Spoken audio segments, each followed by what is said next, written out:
Hello and welcome back, ladies and gentlemen, to a Dota 2 Champions League presentation of Na'Vi versus Speed Gaming. This is Game 2 of the Best of 3 series. Had a very fast and active Game 1. It's very interesting to see how these teams are shaping up with 6.79, having just patched only a handful of minutes before the first game. So, a lot of interesting plays, some attempts at Dundee Pudge hooks, but the dominance remained for Speed Gaming. They took that first game away, and now we get to see if Na'Vi can come back. Shape up, adapt to what the changes were, especially that Lich ban that we already see because of how powerful it was in the early stages of the game, and from there, just get used to this new meta. So, fun game already. I'm looking forward to this next one, and this time around, I'm going to be joined by a different GoCaster, Skim Gaming. How's it going, man? Hey man, thanks for having me. Really looking forward to this matchup. Game 1, as you mentioned, I feel like Speed Gaming really had it in all their hands with the Lich pickup, and their rotation felt a lot more smoother than Navi's. So, yeah, looking forward to Na'Vi maybe shape up a bit, maybe adapt more to the new patch. It's really still new. You could see that Hovals was really not used to playing that lifesteal. It felt like a bit off. So, yeah, maybe this time a different draft. Speed Gaming. Also, I feel kind of outdrafted them. I think the Clockwork pick was really good against Lifestealer and the Night Stalker. Yeah, and it turned out to be extremely great against the Bane and the Pudge as well, making sure that they can't really contribute to the fights, and then penning in their targets for things like Chain Frost. It was actually a really solid pick, and on top of that, like you said, they haven't really adjusted the way that you might think they would. Like the fact that Lifestealer went for a 1-1-3 build in a solo lane, it's for the aggression that wasn't really going to be there because of the experience disadvantage, and so it might have not been the wrong choice. Maybe they'll change their opinions on how to play it out, but for right now we're going back to an oldie but goldie pick. Still recent in the meta because of the fact that it was added to Captain's Mode, but a little bit nerfed. We do see the Elder Titan come back online, but I still think the core aspects of this hero make him a viable first pick. He has the amazing potential to clear creep waves even if he can't one-shot ranged ones, and the natural order as a whole is great for enhancing damage in the midst of a fray. Yeah, and especially since of recent, teams also play him as a support in combination with something like a Crystal Maiden. So you don't really necessarily have to pick him as a core, like an offlane or a mid hero. That makes him very flexible and very unpredictable, and he's really strong, as you mentioned. So, good pickup here. Interesting draft in general so far. The ban stage completely different from last game around. Bounty Hunter, Clockwork, and Lich now taken out. So that leaves so many popular heroes on the pool.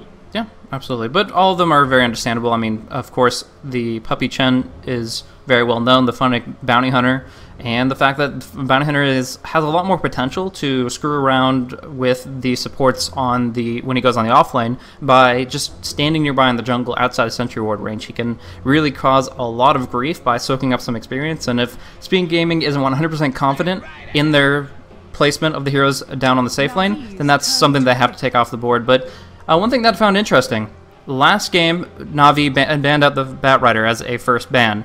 They're picking it up now. Now, the big thing here is he lost his base damage, which means he can't lane, and that means that he pretty much has to go in the jungle. I mean, he can, but you can't deny your own creeps with 38 base damage. It just doesn't happen. So, I think they're kind of showing their hand a little bit with the Batrider going into the jungle, and then from here, the Night Stalker could go either or. Yeah, I agree. I think Batrider really has to go into the jungle. Even though Sticky Napalm is still really annoying to deal with, his base damage nerf was really big, and he's still really good in the jungle. I mean, 8 minute. I think someone posted it on Reddit. You can get an 8-minute Blink Dagger in the Radiant jungle, or I think it was 9 minutes, but yeah, just about 9 minutes. So it's not bad. It's really good. Yeah, it's really good. And Night Stalker in mid, I think it's a good choice as well. Especially, I mean, he's going to go up against a Troll Warlord, I guess. I think melee versus melee is not too bad for him. Could be a lot worse with like Queen of Pain or something like that.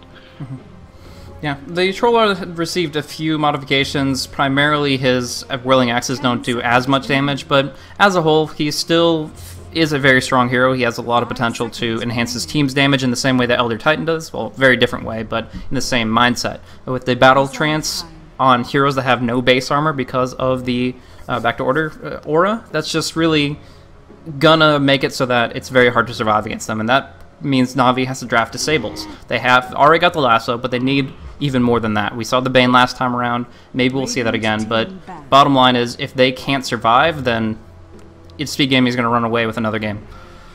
Yeah, and Troll Wallet is really good here to punish bad movement. I mean, if Speed Gaming just wins one team fight, the ultimate from Troll Wallet basically ensures either Tao or Roshan. And Na'Vi really have to be careful this time around. I mean, last time around it was really they lost so many pickoffs. They got picked off here and there, and I think this time around they really have to be more keen on getting up their vision. I think you pointed it out last game around there weren't really too many wards up, and I think they really have to be prepared. Yeah, against that, especially if Sing Sing is going to pick up that Mirana again. They really like to play that hero. They have picked up Mirana in, I think, the last 10 games, almost. I mean, he's very, very good with it, and it is another one of those versatile heroes that we see Na'Vi run it on the off lane for Funnick. We see Speed Gaming take it in the mid lane for Sing Sing. Different things like that can make it work very well. And it's even a great tri-lane farm prioritized hero, semi-carry, I guess you would say. And it's just because of the flexibility and the potential to chain disables, there's a lot to be said about it. I'm not sure if it's the right pick here, considering they already drafted the I wouldn't say hard item-reliant heroes. Elder Titan can do a lot with very little, but at the very least, Troll needs a lot of farm, so they might do better to pick up some supports. I do love their bans, though. Taking out first the Chen, and now the Enchantress and the Bane. What does Puppey play? I mean, there was some theory crafting about maybe Puppey's Lycan coming back because of the changes to the jungle, but I don't see that happening in this game. Yeah, I really like those bans as well, and especially also the Bane ban out in general, because Kuroki really likes to play that, and it's really good pick up against the Troll Wallet because of the disables. Na'Vi go for Nature's Prophet, which is kind of strange, because usually I would have said Batrider, Funnick, Nightstalker, Dendi. Now the Nature's Prophet, maybe it's a position for Nature's Prophet. It has been quite some time, but it's still feasible, I guess. Sure. Yeah, I mean, it's definitely possible, but if he can't transition into jungle, I don't really see that as being nearly viable. You're not going to be able to go Midas. You have to go a very gradual mech, because the Batrider, like we said, is going to probably be taking up at least half that jungle for the first 10 minutes of the game. So I would more likely see this in the off lane or in a solo mid position, and as a whole, that just kind of changes how the hero feels as far as what he can accomplish throughout the game. Right now, Speed Gaming have a lot of cool openings for themselves. I mean, of course, they already picked up the Troll, the Elder Titan, Crystal Maiden combo that you're talking about, so great supports. They have a great core hero to follow that up, and I kind of feel like their lanes are just a little bit better founded. Yeah, so far, I really like Speed Gaming's draft as well. They're really well run. They can still decide whether they really want to run the Elder Titan as a support or as a core, but in general, it's really well rounded. Maybe could even go aggressive, even though aggressive Trallian might not be as feasible as it was before, but technically they can still go for it. Elder Titan on an offlane is really annoying to deal with because of that spirit, and with the lane equilibrium now being pushed towards you, towards your offlane, I think it's going to be even harder to play against that, so maybe that's an option. Maybe even a dual lane.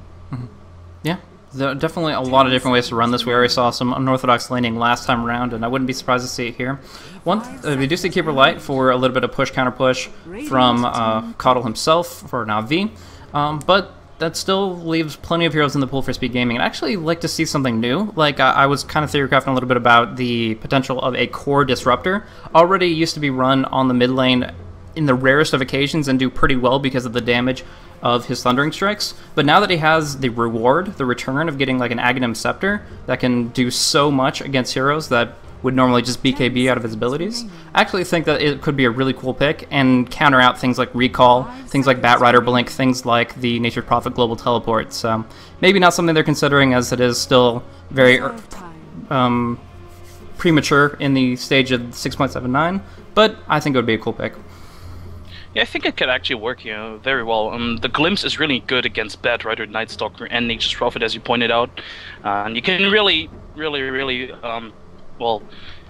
slow down the aggression from Na'Vi if you pick it up, because Nightstalker wants to run in, you just glimpse him away. Batrider blinks in, glimpse him away. It even breaks the last use, so that could be a good pickup, but then again, if you want to run him as a core, I think you kind of need to have practiced it before you can really run it, and not sure if they just want to throw it in here right now, because if they do win this, they are just out here with a 2-0 win, so maybe let's just go for something safe with the Alchemist. And so what they can do right here is run the Elder Titan, Crystal Maiden, and Alchemist in a tri-lane. Of course, Alchemist can technically mid, but I think Troll Warlord's a little bit better suited for that solo mid role. So they can take that tri-lane either defensive or aggressive. I think they prefer to run it defensive. And then from there, they just have to pick up an offlaner for Bone 7. Radiant team banned. Yeah, there are many options, but I think a tri-lane seems like the best idea. Just play it safe, especially with the Alchemist. I mean, we know that if Alchemist gets farmed, he's just going to be a beast. So with that Greevil's Greed, probably max, because they can't really contest it, if you think about it. As we mentioned, the Bat Rider and Offlane can't really stay. Nature's Prophet could technically pull, but with Crystal Maiden and Elder Titan, those Treants are going to be killed quite easily. Yeah.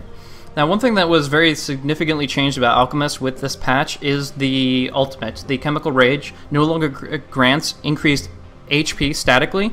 It actually just increases his HP regen more dramatically. So, comparatively speaking, his early ranks in Ultimate, like level 6, is more effective because you only have to be damaged and in the fight for like 7 seconds for that HP regen to pay for itself, compared to that of the static HP. But when you compare it to like his max level of potential at level 16, it actually gets a little scary because that 750 HP loss means he's going to have to buy some HP item. Maybe just something like an armlet, to go along with that HP regen, or maybe something bigger like a heart. But either way, he needs a little bit more tank, especially now that they bring in the gank-oriented Nyx Assassin to the table.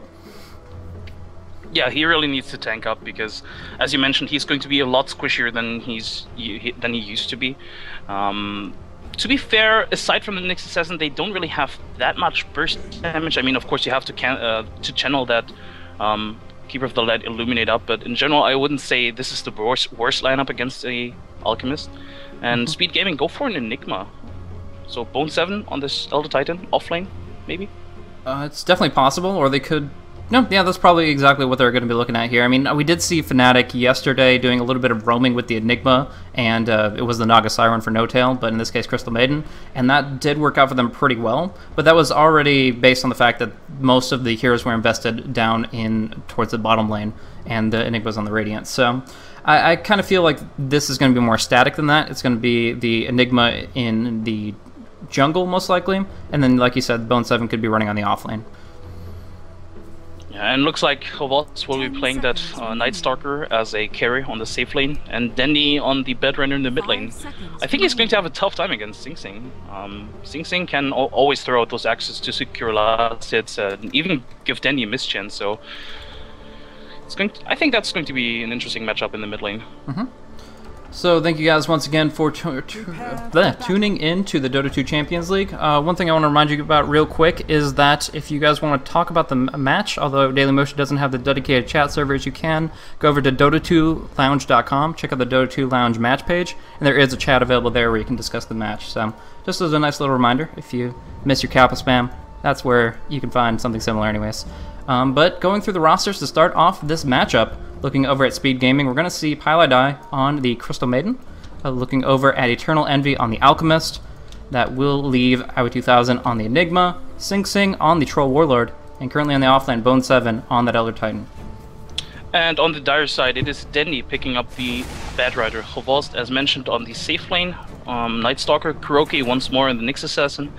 Puppy playing the Keeper of the Light, and that leaves Sonic on the Nature's Prophet, already sending out Treants to scout and be annoying in general. Yes.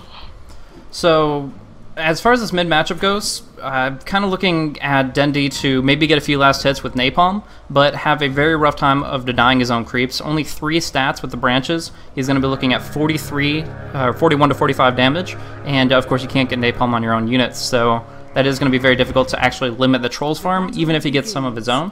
He was pulled 3/4 of a tango to allow him to move towards that bottle, but a reminder is that not only does that cost 50 gold more, but the ground courier will remain so for about 3 minutes, so that means that it's going to be very difficult for him to sustain on the lane if there is movement from Speed Gaming towards mid.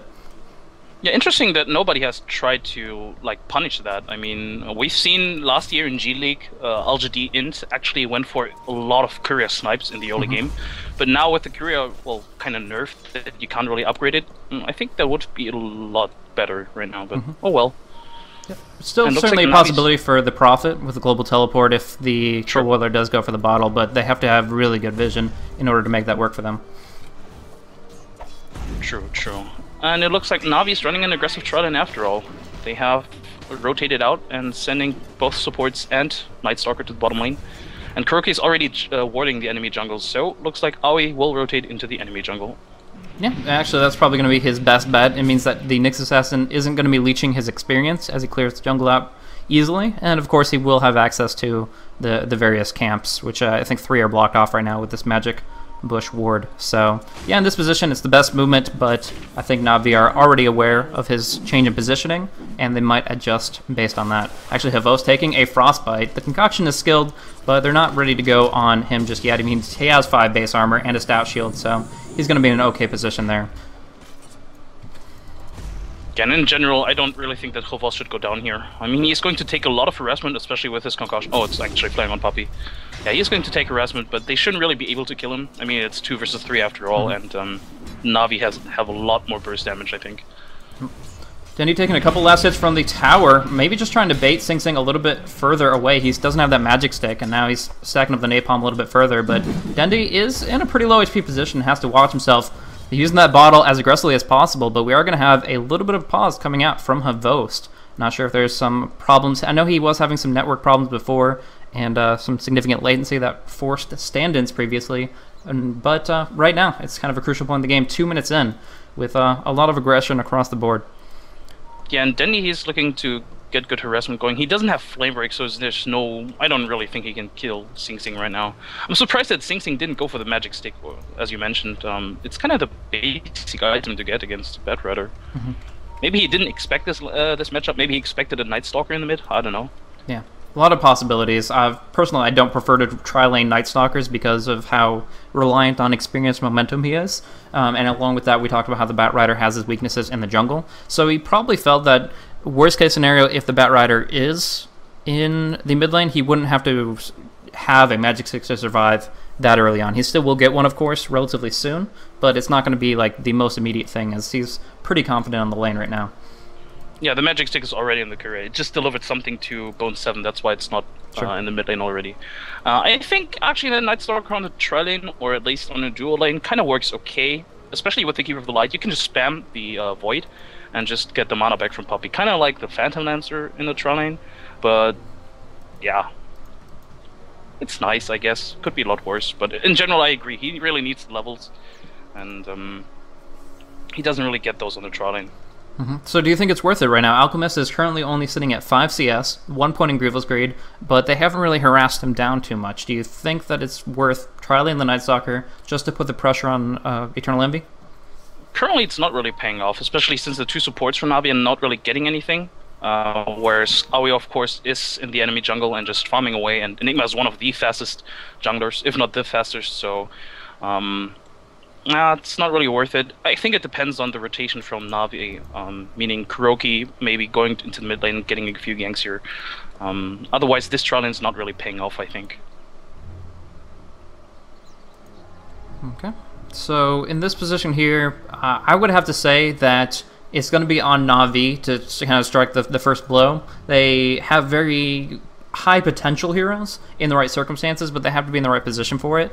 The Night Stalker most likely needs nighttime just to actually be able to move slower than a crawl, and also that Bat Rider needs a Blink Dagger. If they can just get those and have Funnick very active with his global teleport usage, they can go for 3v1 kills very, very frequently. But if they just let Speed Gaming farm up, that Alchemist is going to get huge, that Troll Warlord is going to get to a point where he's highly contributional, not just with his ultimate, but with his own right-click damage. And then, of course, the end result of the Enigma's farm, which is amazing black holes, potentially with bonus damage from that Axe now. Yeah, I'm not sure he's actually going for the Aghanim's. Oh no, I mean, probably I not think for a while, but maybe as a third, a core item or something like that. It would really have to go very late game. I think there's lots of items you should pick up before that.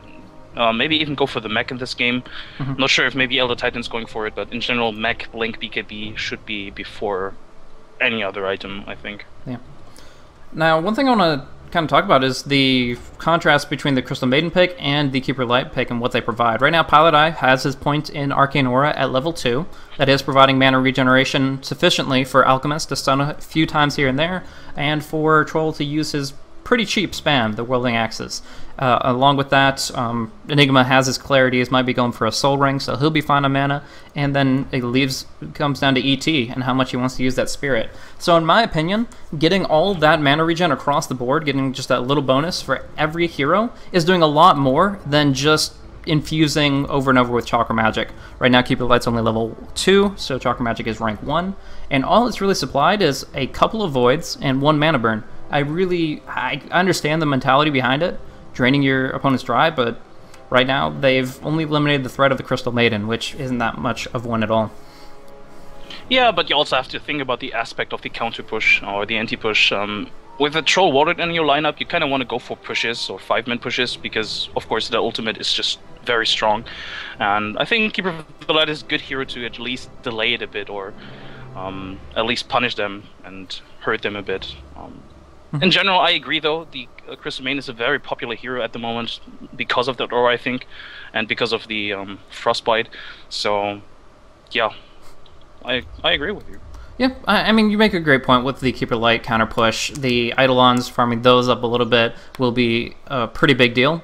But the problem is how much time they're actually going to buy with it. If they're going to just try to turtle and get Night Stalker to some real level of core, or if they're going to put out that aggression pretty much as soon as that blink comes up. Because in my mind, I feel that Na'Vi, although they have heroes that can farm pretty readily, they don't need to. They have almost all the utility around the 8 to 10 minute mark, and from there they just want to kind of sock it to speed gaming, getting good positions, make sure they don't get thwarted by a massive black hole from Aoi 2000, and from there, I think they actually just can gain momentum of their own rather than just turtle it out.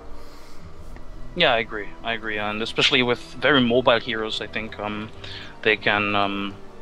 They don't really need to turtle. They can just move around the map. They can make so much happen. And as soon as the Aghanim is up on Chavos, which I assume he's going for, maybe after the BKB, if he chooses to go for it, I think then Na'Vi can get some good map control going.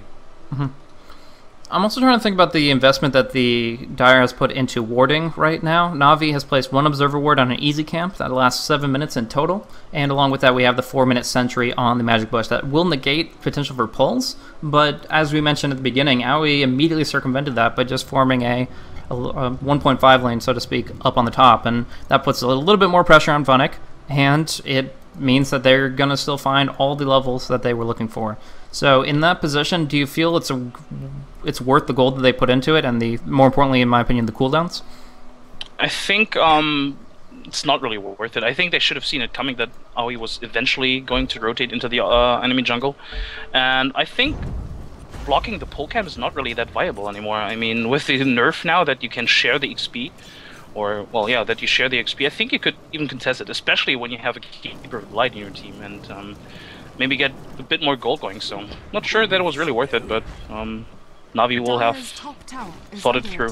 Yeah, of course. They're still getting something out of it. They're getting Enigma away from the lane, and that means they don't have to worry about a 3v3 engagement for a very long time. They can kind of put their efforts elsewhere. Also, mentioning this ward positioning, the Dire Observer Ward by the top ring spawn actually should see this courier coming, but I believe they're being very cautious with it. Like you were saying, they've delayed it a little bit, but he wants to make sure Nature's Prophet can't TP before they start moving it about, because that snipe is just too painful in the early game. Yeah, and Sing Sing even moves back so that nobody could spot out the courier delivering him his items. So Funnick will not be able to snipe that one out, and 3 minutes will be, well, over soon. So flying couriers galore. Yeah. Very, very crucial game sense coming from Sing Sing and his team, and now they will be able to make sure that the core can't drop down. Now, we do see some good harassment from Dendi, but he has exhausted his whole mana pool and will have to tap into his rune to be able to sustain much further. Meanwhile, it looks like Troll Warlord isn't even going to bother with a bottle. Just go for a kind of phase boots, magic wand build, and he'll be able to get all the charges he needs from Batrider alone. Yeah, I think that's an okay choice. He doesn't really need to go for the bottles. And I think he will be okay with this. Interesting to see that Pilot actually did pull on the bottom lane. He dewarded. So, well, this pull camp. It's really weird looking at a small camp right there. Yeah, it is. It's going to take a while to get used to, but yeah, all the same, they're just trying to take out a couple of creeps here and there. And the neutral experience they gain isn't great, but the fact that they deny those creeps in the first place is pretty crucial. Yep.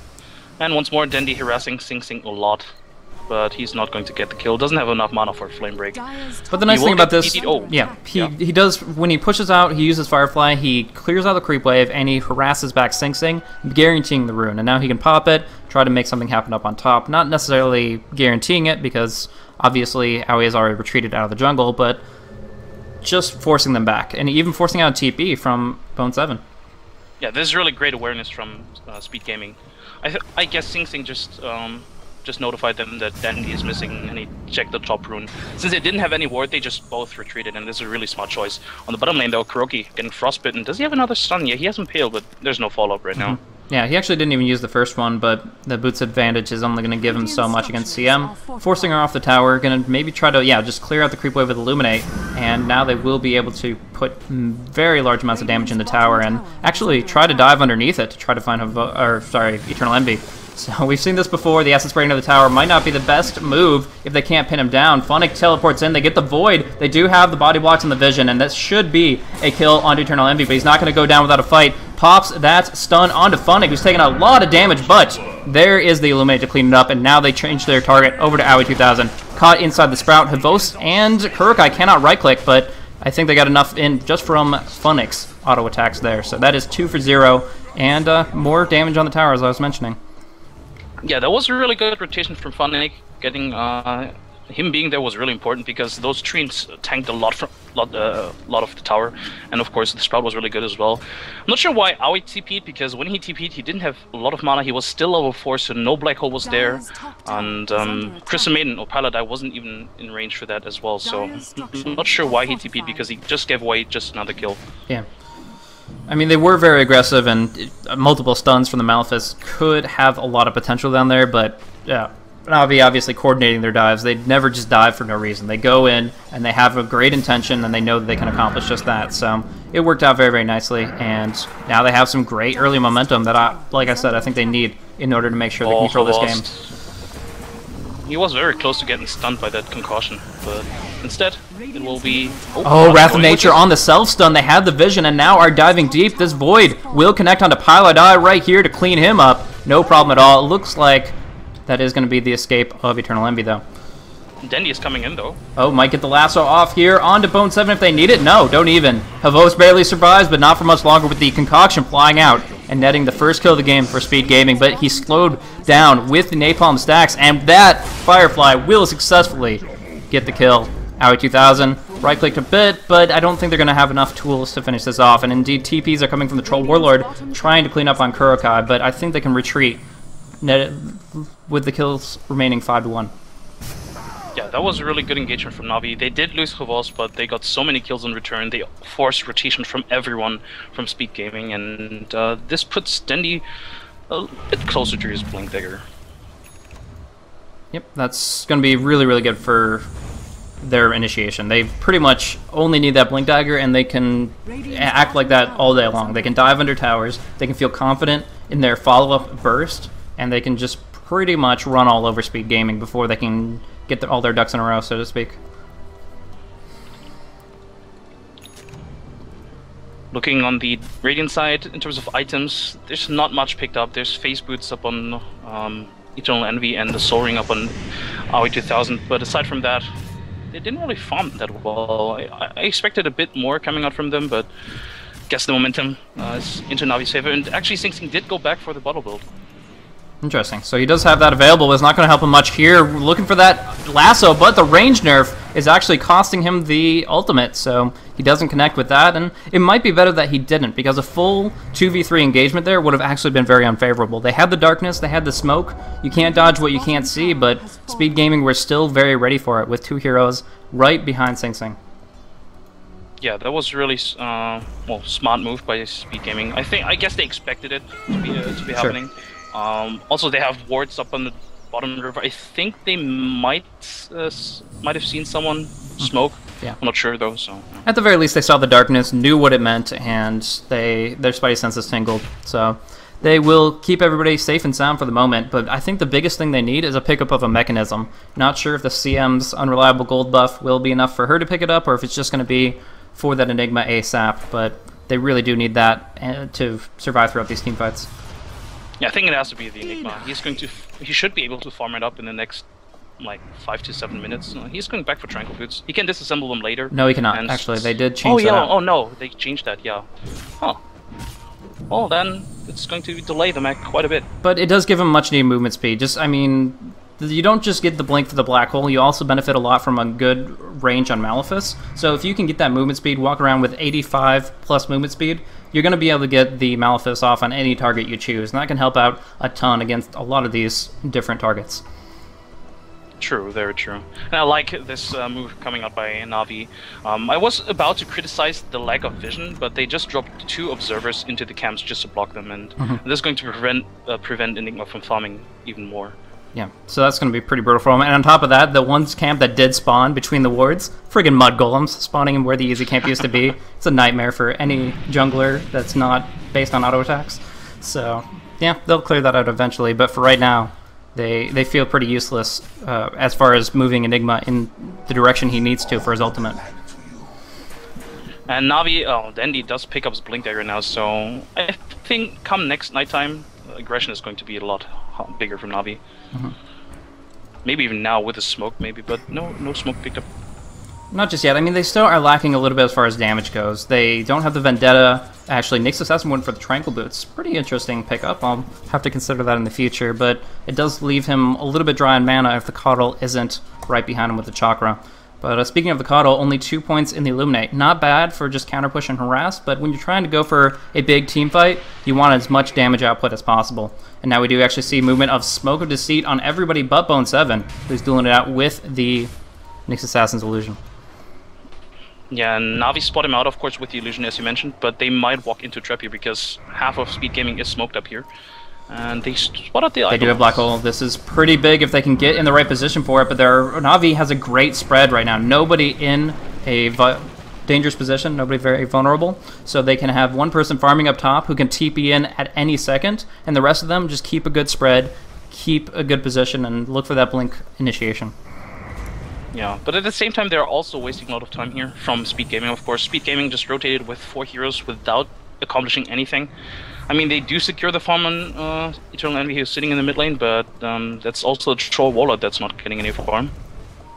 Yeah, he has a little bit going for him right now. The Treads, the Wraithband, it's not bad, but when you look at the total net worth charts, he's not as high as he would prefer to be. He's actually sitting around number 5, so could be doing a lot better. Instead, it's Funnick, who's all over that. Actually, probably going to pick up a Midas in just a few seconds. Yeah, he should be. And he has to be careful because, yeah, there's a concussion. He's going to fly, but they can't really kill him. Yeah, the one thing is that Eternal Envy, despite being under pressure, went for a very farm-oriented build. Actually, Kurokai with that Vendetta sees the Courier, gonna get that kill, and try to walk out of there with the TP scroll. Might not be able to, though. The Frostbite is in pursuit, and he doesn't have that Vendetta up for some time, but the Recall is there. No player-based damage they don't get the Nova, they don't get the Spirit. It was on cooldown, and Nyx Assassin gets away just barely in a bad spot. Now, Dendi forcing down on top of Sing Sing. A lot of damage coming on top of him, and they should finish him off, yeah, just inside the fire. He's in such a weird angle right now. Life-stealing Magic Stick, but he does fall in the end. Now, recalling in Havost, he wants to go on the front line. They know that Hour 2000 is too low to engage in this fight, and with the Haster and Dendi wants one more kill. Pilot Eye, 2 stacks, 200 HP, but he gets the Frostbite on Dendi under the tower almost, and he does turn around for the kill. So Batrider falls. Funnick falls, being chased down by the Elder Titan, actually, and Bone 7 claims 1 kill in return. So they do finish off Enigma, diving him all the way down to the fountain, but they lose 2 heroes in turn. Yeah, I'm not sure if that was actually worth it, but it was really fun to watch Havas just run straight past enemy lines and just go to the enemy fountain for one last void. Really strange engagement with starting off with the Courier snipe and then the pulling Sing Sing up to the cliff. That was really just kind of Na'Vi-like. Exactly, yeah, that's a great adjective to use in the future. It's just Na'Vi-esque. It's they go in, they create a lot of chaos, and they make sure that even if they don't have full control of the fight, neither do you. And so I think there are a lot of unnecessary deaths as a whole, but Na'Vi pretty happy to get some more kills on the board right now, but turning around, Sing Sing missing a lot because of that blinding light, but he should finish off Puppey with one more right click. No, he can't get Enrage. Trying to toggle. Pilot Eye trying to use that ultimate, and the Flame Break will actually cancel the TP. Sing Sing wants just one kill, but they won't let him have it. They lasso him, they bring him down, and CM and Troll both go home with nothing. I just love how 3 of Navi's core heroes just completely ignored Puppey and were like, yeah, he's dead, just let him die, and just focus on the CM, but Puppey actually escaped there, so that was once more a really, really good trade for Na'Vi, and they secure basically the enemy jungle, and can look to maybe pressure this bottom tower.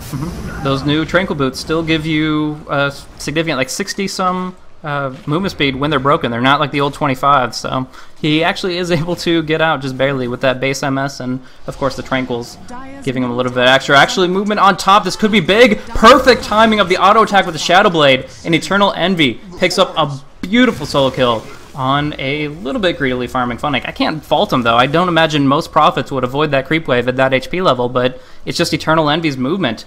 Great timing on that Shadow Blade, and immediately puts it to work. Yeah, this is much needed for speed gaming. They really need something in their favor, and Eternal Envy is the one that's actually getting some decent farm, or actually good farm.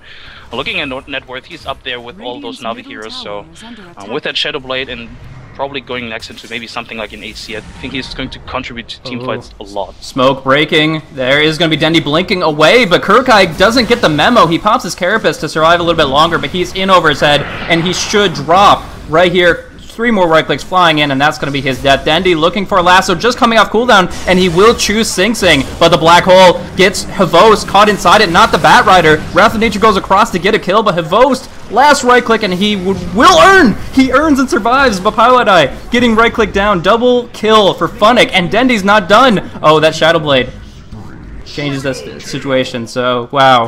Wow. Havost walking away with like 6 HP, earning to survive that last auto attack. I can't believe that Na'Vi still won this team fight when, as you mentioned, Kuroki didn't get the memo that they wanted to disengage. It felt like, okay, they're going to get Kuroki here and get a good kill going, but Na'Vi somehow turned it around and almost wiped them. It was really close to team wipe. Wow. That is just, we were just talking about Na'Vi-esque play.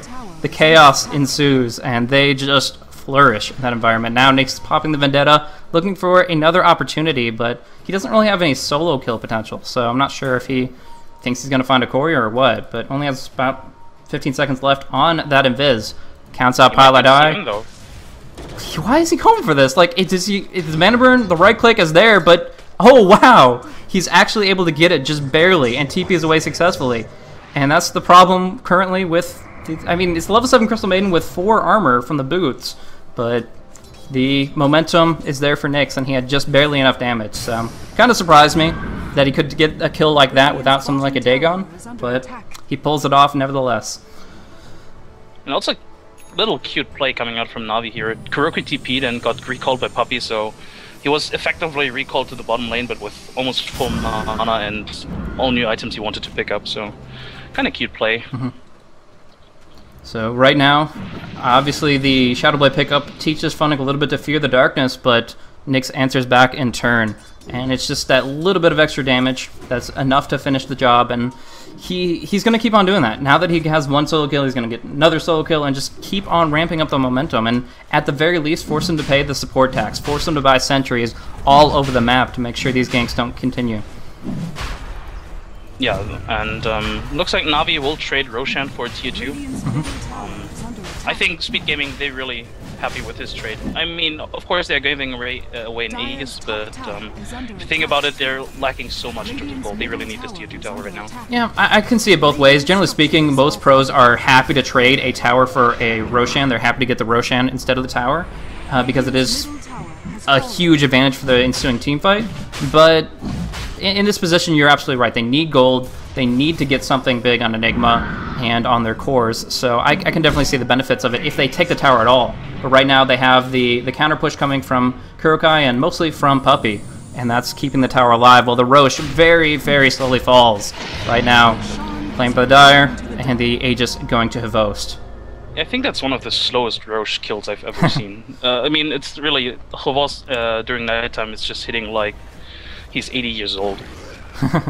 Yeah, it's the Daywalker there, but, you know, slow and steady wins the race. They do break it down, and now they have that Aegis for the full 6 minutes to be even more aggressive, if that's possible. I mean, we just saw him diving the fountain to get the kill on the Enigma earlier.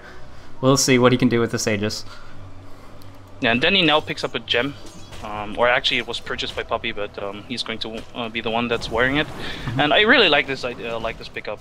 Just getting rid of all the vision that Speed Gaming has. And in addition with the Night Stalker, of course, I gotta say, come next nighttime when Havost has his Agonimus, Speed Gaming is going to be really sad because they won't have any vision around the map. Yeah. So this is a difficult position for them to be in there. Without the... They're pretty much always going to be fighting 5v6 with the Aegis, possibly versus 7 with that buyback Nature's Prophet. And in general, they are just kind of pinned into a corner. And like we were saying, they need to round out and farm in more directions, and they're just not finding the opportunity right now. Yeah, and it's good Navi again on the aggression. They have an Invis rune on Dendi, they have the Vendetta up on Kuroki. Sadly, Speed Gaming rotates top, but yeah, that's their saving grace, because otherwise I think that would have been another engagement where they would have lost at least a support hero. Yeah. And Kuroki now picks up a Yule Scepter. I like this pickup actually. It gives him additional movement speed, and I think the Yule's is kind of nice against the Enigma. He doesn't. I think the cast range is kind of enough to not be in range of the black hole. So good pickup, I guess. Yeah, definitely a potential pickup against him. Also can just take out one of the 2 carries out of the fight since they're nowhere near BKB just yet. In fact, neither seems to be interested in picking that up. So in that position, yeah, exploit it. Get that opportunity. And along with that, he can go for more gutsy plays like we saw down on bottom lane, where he goes in, he gets a 3-man stun, and despite the entire team going on top of him, he has the Spike Carapace, he has the Yules, and it makes him a target that nobody wants to focus. Exactly, exactly. Meanwhile, Navi take down the tier 2 tower bottom, and Speed Gaming can't really trade. They don't really want to as well, and all TP, well, 2 TP back already, and Navi's just rotating into the mid lane right now, and I guess they will take the tier 2 mid as well. They will put pressure on it at the very least. They do lose Funnick, at least for the next 15 seconds. They might not fully commit to this push, but they are just kind of showing that they have the map control. They have the gem, they have the towers, and they are going to make sure that Speed Gaming doesn't have a chance of leaving their hole. But anyways, Eternal Envy is trying to disprove that theory. Gets a single right-click off, but realizes he's up against a Blinding Light. He's up against a Lasso, and he's probably going to get dropped right here. Dendi connects with the Lasso, and he's just going to get right-click down from there. If this was intended by Puppy, I gotta say, this was probably a play of the week. Just pushing Envy up the hill so he couldn't go anywhere. And of course he had to try to the TP, but against Bad Rudder, that's almost impossible. Yeah. Surprising level of movement control and positioning control from Na'Vi with the Blinding Light, with the Flame Break, with the Lasso. They have a lot of ways of putting targets in a bad spot, and from there they're pretty easy to pick off. But we do see a big pickup for Havost, going for the nearly rushing the Aghanim's. He goes for a Phase Boots Urn drum build and then follows up with Ags. Then we talked about the vision advantage they had previously with Darkness. Now they have an immense, almost map hack level advantage with 1800 flying vision for Night Stalker during night. Yeah, I remember when it was implemented into the game, some people just texted me when like, dude, Night Stalker Ultimate is now a map hack, and it really is. Just the vision is insane, the flying vision, and it's going to be really, again, this nighttime is going to be horrible for Speed Gaming. They really have to tiptoe around, and they're already just grouping up as 4, and this is a very difficult time. I can't really imagine playing like this, because it must be, well, not really terrifying, but really annoying. Yeah, I mean, honestly, it is not only annoying, but I would consider it terrifying. You look at the vision that Radiant have, you switch over the vision, you say, okay, well, they have their tower, their creep lane, and their heroes, and they're all huddled up trying to just survive. They're going to go for a smoke, maybe go for a blind pickoff, but as a whole, they don't know what's going on at all. They have to lock onto somebody in order to actually get a successful engagement. So they're trying to make something happen, but we look over the dire vision. They have Havost with his Aghanim Scepter. During the daytime, Dendi's Firefly sees considerable amount of flying vision as well, but unfortunately he doesn't see this coming, and if Aoi 2000 could just get in range for the Malefice, it is going to connect, and despite a nice Force Staff, he should fall in a moment. This is a huge pickup for them. Not only is Denny, of course, a very high priority target, but he also drops the gem, so Speed Gaming taking a bit back in terms of map control, but at the same time, of course, with the Nature's Prophet on the map, they getting split pushed. Yeah, exactly. And it wasn't even the Nature's Prophet's TP, it was Puppey using that recall to great effect, and they are actually going to be able to put huge damage on this tower. Pilot Eye getting nuked hard! The Illuminate will not go the right direction, though, and the Mechanism keeps them alive to head back to the fountain.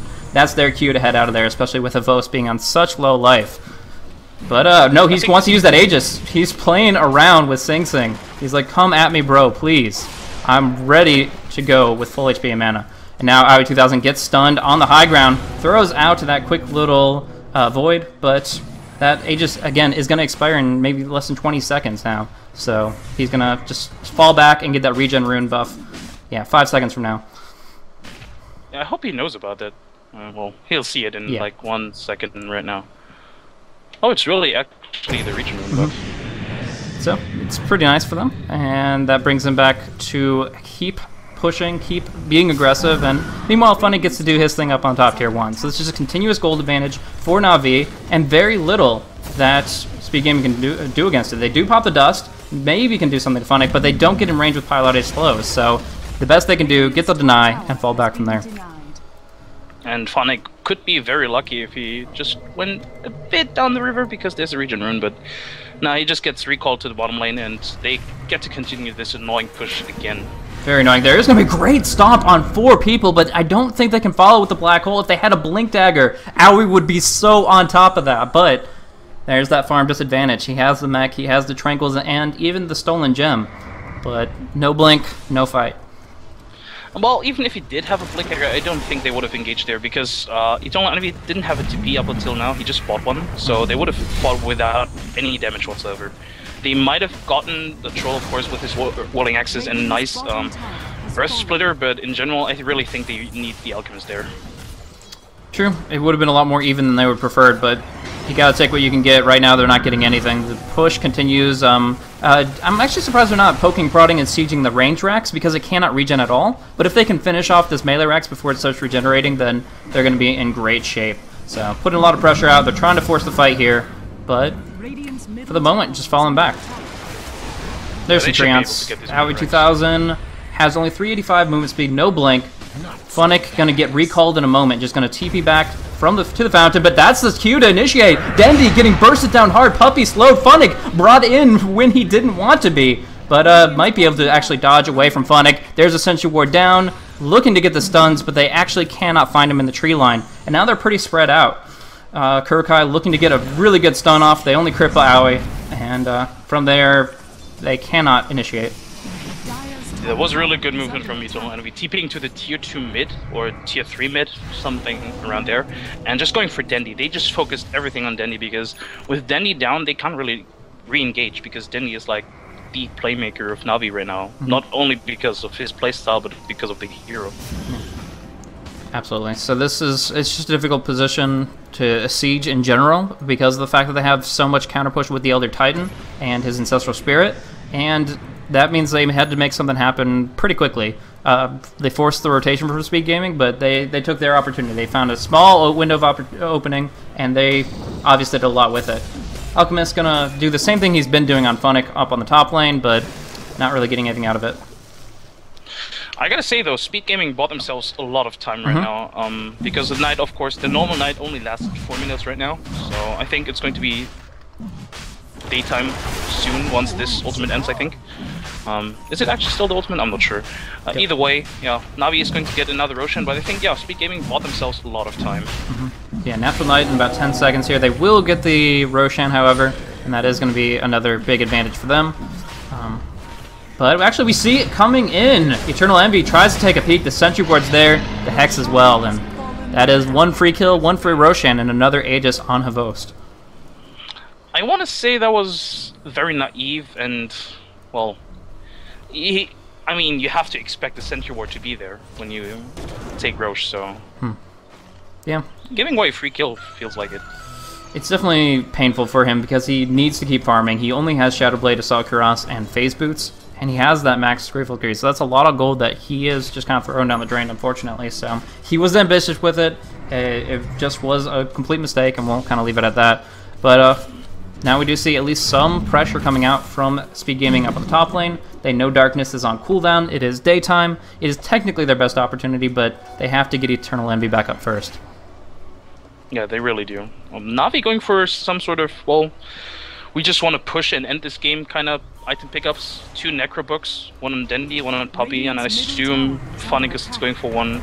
No, screw that, he's going for damage, but still 2 Necro Books. Yeah. So they really do want to get this push going. Necro Books highly benefit the push, but they're no slouch of an item no matter how you look at it. Actually, we see the initiation blink comes in. They are going to just obliterate Pylite Eye, no chance at all. And there's actually a stun and then a sheep onto Enigma. No chance for a black hole here, and instead he's just going to get bursted hard, tries to turn it around, but no chance. Eternal Envy gets blinded, not doing any damage to Funnick, and now forcing the buyback from Aoi 2000. But do they have the follow-up? Is the Earth Splitter going to be there? We'll see in just a moment. Aoi 2000 trying to avoid their cripples, their hexes. Just trying to push them off the racks. Fortification keeps them up a little bit longer, but finally will fall to the Necronomicon Warriors. Eternal Envy gets a double stun on Havost and Dendi. They both get destroyed by the Earth Splitter. They're making this team fight happen one way or another. But now Havost is back up in the action, knows that Sun's on cooldown, and goes on top of Aoi. Buyback from Dendi, going deep, trying to bring down Aoi before he can use the black hole. Kurokai gets the stun onto Sing Sing, and that's going to be 1 kill, if not multiple. Right now, Aoi turns around and instead gets shredded. Lasso comes out into Bone 7. They get more kills, and there's the GG. Na'Vi turning around for a 1-for-1. We're going to game 3. Yeah, and wow, this was really great play by Na'Vi. Just super high aggression throughout the whole game, and also a lot of map control. And I gotta say, this game kind of showed that Night Stalker definitely ban-worthy, I feel like. I mean, the map control that Na'Vi had was just immense. Yeah, I mean, it was ridiculous. I think the real cool thing is that they picked up the Bat Rider and the Night Stalker. I would feel that Night Stalker is kind of a soft counter to Bat with that darkness, limiting his range of initiation by knowing where his opponents are. But picking them both up means that they have the huge vision advantage. They did lose the gem pretty quick, but they recovered it, they kept their map control, and it just starved out 2 very, very farm-reliant heroes. If they were just 2,000 gold richer on each member of Speed Gaming, completely different game. But right there, Na'Vi kept the pressure on, and in 30 minutes, they take the game 21-8. So that is it. We're going to game 3 in just a little bit. Thank you guys so much for tuning in to the Dota 2 Champions League. Also, shout out to Dota Talk for setting me up with casting this and helping out in this. Also, shout out to you, Skim, for co-casting it up with me. Hopefully you enjoyed this game, and will join me for the next one. Yes. As far as social media, if you want to check us out, over at twitter.com/BlazeCasting. I'm Blaze if you didn't catch it. And I would be happy if you guys tweet at me, throw me some feedback or anything else. And I'll catch you guys on the next game. Do you have anything you want to add, Skim? Yeah, you can check me out on Twitter as well, at SkimGaming. And yeah, I'd appreciate some feedback as well. So Cool. Thanks for tuning in, guys. Exciting game 1, awesome game 2. Let's see what they have for game 3.